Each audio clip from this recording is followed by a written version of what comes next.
അടിച്ചു കളഞ്ഞ ക്രിക്കറ്റ് പന്ത് നോക്കി ഇറങ്ങിയതാ. കാലിത്തടഞ്ഞ കല്ലെടുത്തെറിഞ്ഞ് മാങ്ങ തറയിലിട്ടു. ഒരരയ്ക്ക് മാങ്ങ എറിഞ്ഞ് തറയിലിട്ടപ്പോ മാങ്ങ എറിയാൻ ആവേശം കൂടി. ആവേശം മൂത്തപ്പോ കല്ല് മാങ്ങയെ തഴുകി പൊക്കോണ്ടിരുന്നു. മാങ്ങ നമ്മളെ നോക്കി ചിരിക്കാനും തുടങ്ങി. ചിരി മാറ്റിക്കൊടുത്ത് എല്ലാരെയും തോട്ടയ്ക്ക് താഴെ എത്തിച്ചു. ചിതറിക്കിടന്ന അവരെയെല്ലാം പറക്കിക്കൂട്ടി ഒന്നിച്ചിരുത്തി.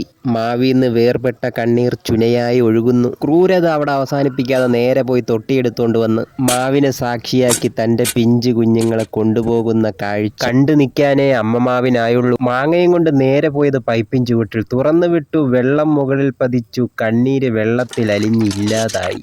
തങ്ങളെ എന്ത് ചെയ്യാൻ പോകുന്നു എന്നുള്ള സൂചന നൽകി ഭരണിയുമായി വന്നു. വേറെന്ത് ചെയ്യാനാ? കാന്താരിമുളകും ഉപ്പും കൂട്ടി ഭരണിയിൽ ഉപ്പിലിടാനാ.